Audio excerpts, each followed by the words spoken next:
Yes, Redzone TV kwoli webale kubanga okyagoberera yonna gy'osinzira kubanga gy'otulabira kyokola kya mutawananyo gwatambula naffe ku mukutu ogwa Redzone TV. Kakati waliwo wano amawulire ngaffe wotumanyi ku Redzone TV tukusakira mu district ey'Ekkuumi.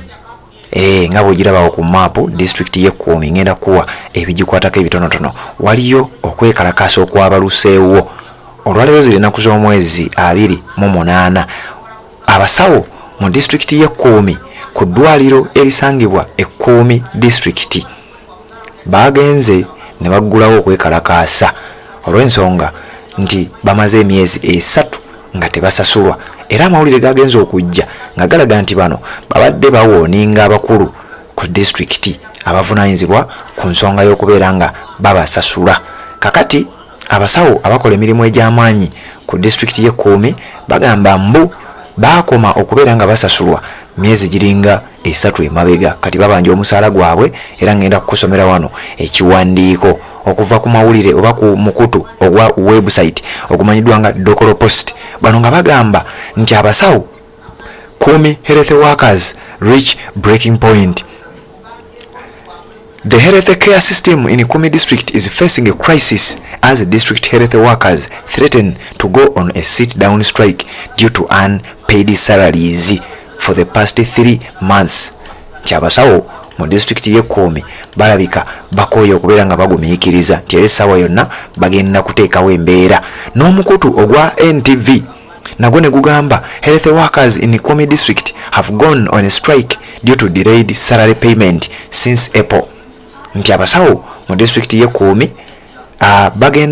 bagenze mu kwekalakasa kwabwe olw'omusaala gwabwe okulwawo okuviira ddala mu mwezi ogwokuna April. They will only attend to critical emergencies until payments are resolved. Bano bagamba abasawo mu district y'Ekkuumi bajja kukola kwabo abali mu mbeera embi ennyo bokka paka nga sente zaabwe bazibasasudde ez'emisaala egyo omusaala gwabwe gw'emyezi egyo gye babanja gye nkugambye. Wuliriza, the CAO says salaries have been paid but are pending clearance by the Ministry of Finance. Nti CAO ono nalabika yabavunaanyizibwa ku bino, Chief Administrative Officer owa district y'Ekkuumi agamba mbu sente z'abano bazisasula dda naye mbu Ministry ey'ebyensimbi ekyazitadde ku pending. Jukira bano bakozi ate babanja.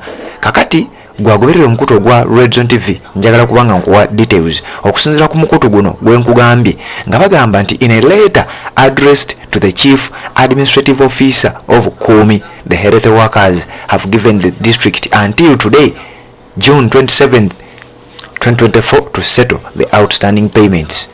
Wuliriza, kugambye olwalira 28 ejjo zabadde 27. Bano nga bagamba nti abasawo oba abakozi mu ddwaliro erya Kuumi erisangibwa Kuumi bawadde ensalessale abakulira eddwaliro nti obutasukka nga 27 olunaku olwajjo, nti singa sente zaabwe zinaba tezisasuddwa bagenda kubanga bagenda mu kwekalakaasa kwabwe.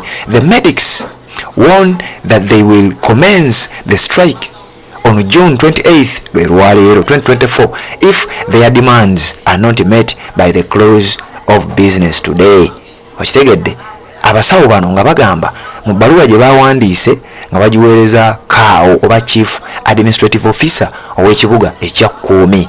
Bano nga bagamba nti singa nga 27 luggwako baba wooninze, singa ennaku z'omwezi 27 ziggwako nga temunnatuwa sente zaffe ez'emyezi 3 nkugambye kufiira ddala omwezi ogwokuna, kitegeeza tebaafuna musaala gwabwe gwa mwezi gwakuna, tebaafuna musaala gwa mwezi gwakutaano, tebaafuna musaala gwabwe ogw'omwezi ogw'omukaaga. Kati bano bagamba nti ejjo yabadde ensalessale singa olunaku lwa 27 ogw'omukaaga guggwako nga tebatuwadde sente zaffe, then nga 28 tugenda tubalaga ate ki kye tusobola okubeera nga tukola.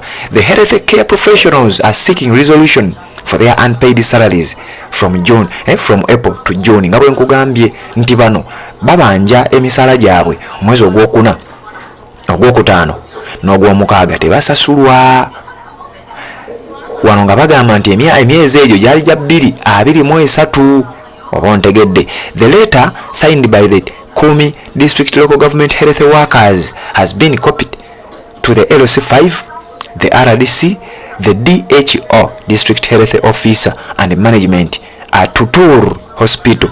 The ddwaliro eryo lyenkulaze awo mu kifaananyi baliyita Atutur Hospital, eddwaliro kwe bakolera bano abalaze obutali bumativu era ne basuubiza nti bagenda okwekalakaasa. Ebbaluwa gye bawandiise babaddeko kopi LC5 chairperson owa Kumi District, ne bawaako kopi RDC Resident District Commissioner owa Kumi District, ne bawaako DHO District Health Officer owa District eye Kumi, ne bagiwa ne management oba olukiiko olukulembera eddwaliro erimanyiddwa nga Atutur Hospital mu kibuga ekya Kumi. Bano nga bagamba twetaaga omusaala gwaffe tubeere nga tusasulwa. The notice serves as a final call to action for the district authorities to address the situation and prevent a potentially crippling distribution to health care services in the area.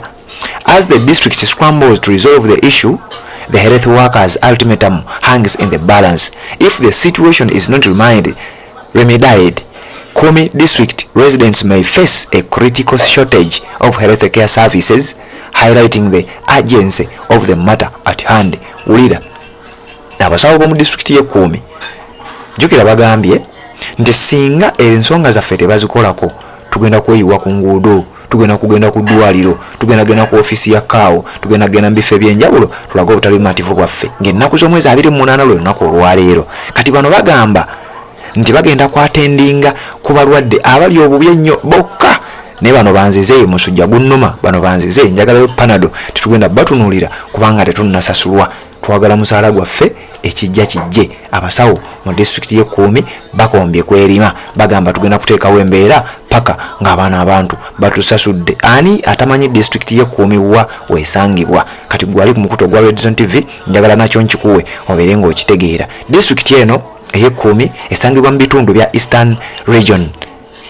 District eye Kumi bagituuma Kumi lwa nsonga nti ne tawuni esinga obunene era ye Kumi, era ne headquarters oba head offices ez'abakulu bano zisangibwa mu tawuni eye Kumi.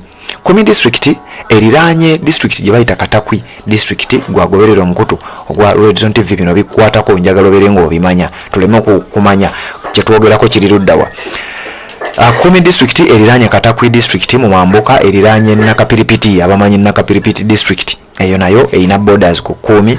Eriraanye district gye bayita Bukedeya District yekiikirirwa omukyala akubiriza parliament amanyiddwa nga Anita Amongo. Kati ne Kumi District beba neighbor baliraanye ne district gye bayita Palisa ne district endala gye bayita Ngora District, era nga zino district zonna njagala okutegeeza ziri saidi awo kilometers nga 54 okuva mu kibuga ekimanyiddwa nga Soroti okutuuka e Kumi.